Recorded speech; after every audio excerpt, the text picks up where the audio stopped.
Psalms 31. Sa Diyos magtiwala. Kinompose ni David para kantahin ng song leader. Lord, lumalapit ako sa iyo para maging safe. Huwag mo akong hayaang mapahiya. I-save mo ako kasi ginagawa mo ang tama. Please, makinig ka.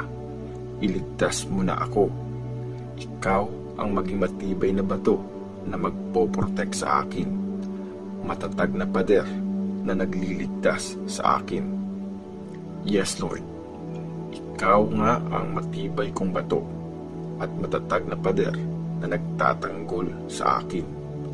Gaya ng promise mo, i-guide at i-lead mo ako. Ingatan mo ako sa mga trap na nakabang sa akin. Kasi sa panganib, ikaw ang nag-iingat sa akin. Binibigay ko sa iyo ang buhay ko. Ikaw na ang bahala. Ililigtas mo ako, Lord. O Diyos, tapat ka at maaasahan. Sa mga sumasamba sa Diyos-Diyosang walang kwenta, galit na galit ka. Pero ako, Lord, sa iyo ako nagtitiwala. Matutuwa ako at magsa-celebrate kasi wagas ka kung magmahal. Nakita mo kung paano ako nag-suffer at concerned ka sa pinagdadaanan ko. Hindi mo ako hinayaang mahuli ng kaaway. Dahil sa iyo, nakakapunta ako kung saan ko gusto. Lord, maawa ka sa akin. Sobra akong nahihirapan. Hay, pagod na ang mata ko sa kakaiyak. Buong pagkatao ko, wala nang lakas.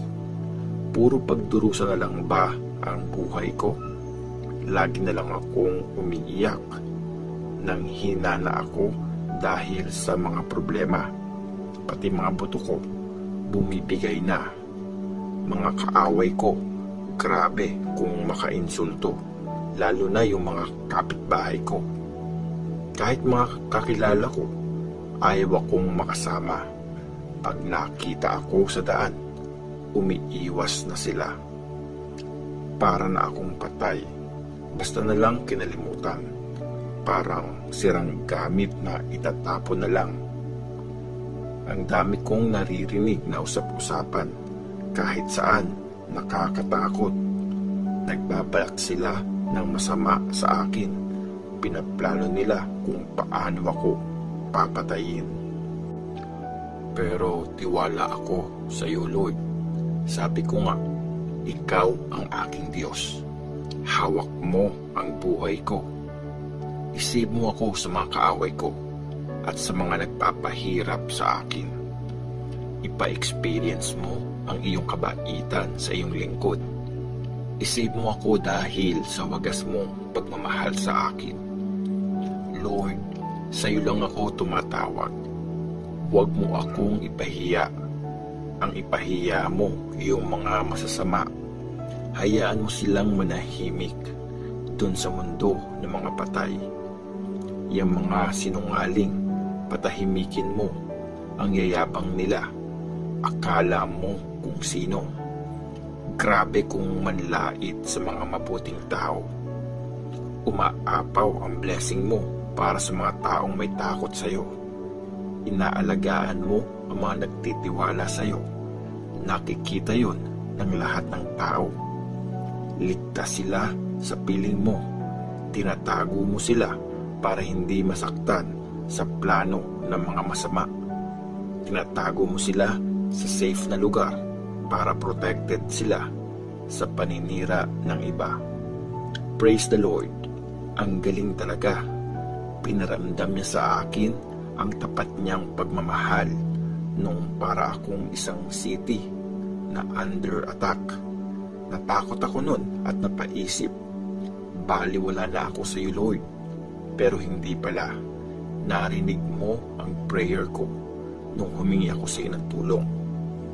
Mahalin niyo si Lord, kayong bayan niya. Iniingatan ni Lord ang tapat sa kanya. Pero sa mayabang, matindi ang parusa. Yung parusang deserve nila. Kapit lang, tatagan nyo ang loob nyo, kayong lahat na kay Lord umaasa. Psalms 32.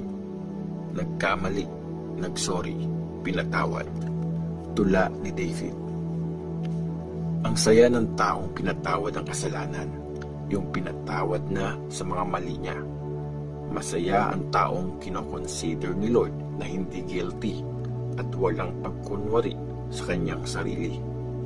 Nung hindi pa ako umaamin sa kasalanan ko, hinang-hina ako sa kakaiyak maghapon.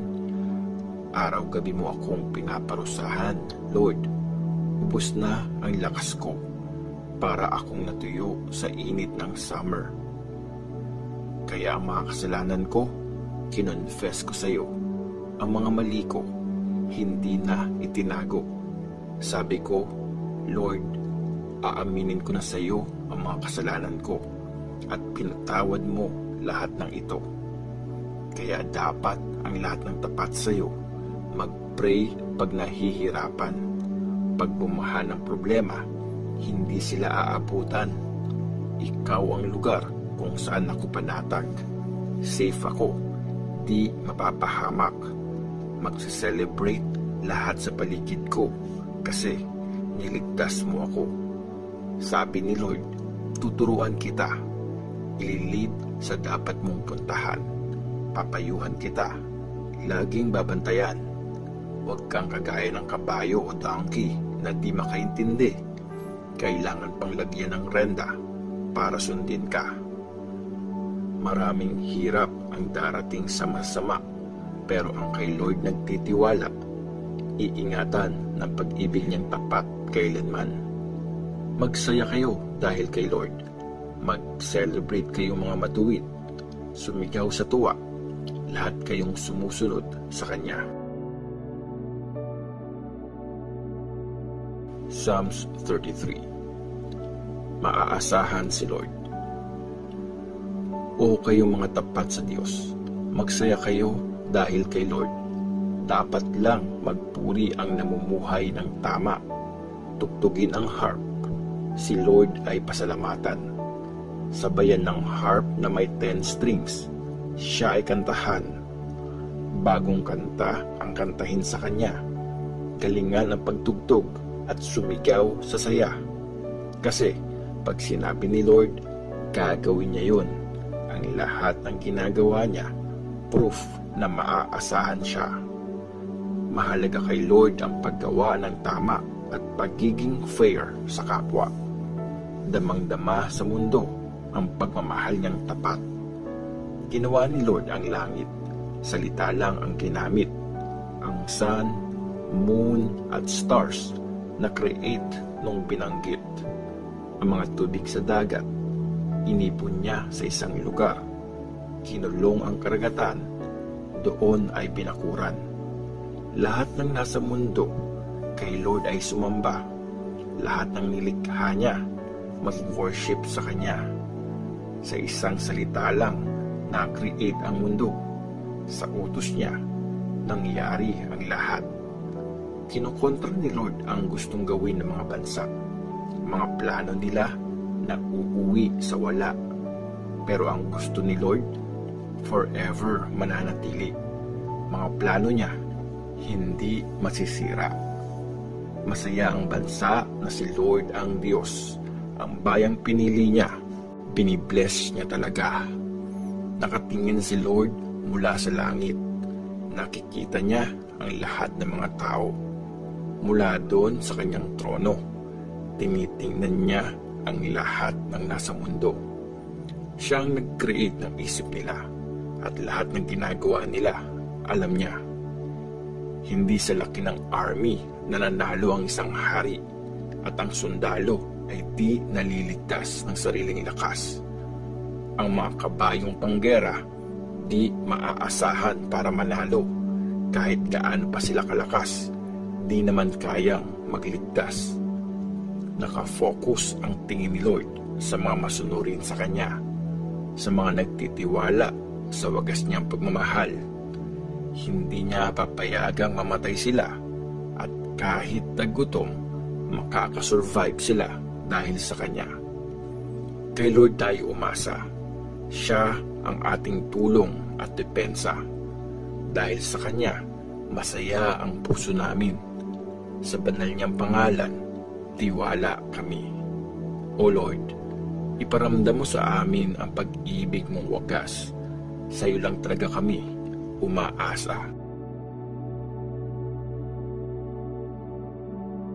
Psalms 34. Ang bait mo talaga, Lord. Kanta ni David nung nagkunwari siyang baliw at pinalayas siya ni Abimelech. Pupurihin ko si Lord sa lahat ng oras. Di ako titigil sa pagpupuri sa Kanya. Ibibida ko ang mga ginawa ni Lord. Kayong mga inapi, makinig at magsaya. Tara, ipagmalaki natin ang galing ni Lord.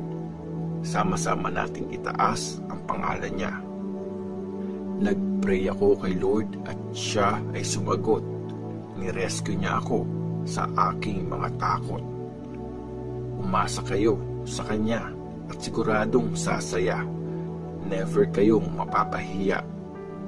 Nung tumawag kay Lord ang taong kawawa, pinakinggan siya at niligtas sa lahat ng pagdurusa. Pinoprotect ng mga angel ni Lord ang mga nag-worship sa Kanya at di hinahayaang mapahamak sila. Subukan nyo at i-enjoy ang kabaitan ni Lord. Ang saya ng taong sa Kanya pumupunta para maging safe. Magkaroon kayo ng takot kay Lord. Kayo mga pinili niya. Wala nang hahanapin pa ang may takot sa Kanya. Kahit yung mga layon nagugutom at kinukulang sa pagkain. Pero ang masunurin kay Lord sa mabubuting bagay hindi kakapusin. Mga kaibigan, tara dito, makinig kayo. Tuturuan ko kayong magkaroon ng takot kay Lord. Gusto mo ba na masayang buhay? Yung mahaba at masagana?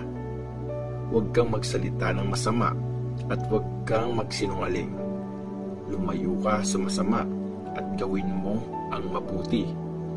Gawin mo ang best mo para magkaroon ng peace.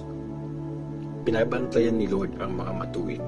Mga hinaing nila, Kanyang tinitinig. Pero galit si Lord sa masasama. Pag namatay na sila, di na maaalala. Nakikinig si Lord pag dumaing ang mga matuwid. Nililigtas sila sa lahat ng problema nila. Malapit si Lord sa mga durog ang puso at nililigtas niya ang mga nawasak ang loob. Maraming hirap man ang pagdaanan ng mabuting tao. Nililigtas sila ni Lord sa lahat ng ito. Aalagaan silang mabuti kahit isang buto nila hindi mababali. Kasamaan ang tatapos sa taong masama at ang mga galit sa matuwid mapaparusahan. Nililigtas ni Lord ang mga nagsaserve sa Kanya, yung mga pumupunta sa Kanya para maging safe. Hindi sila mapaparusahan.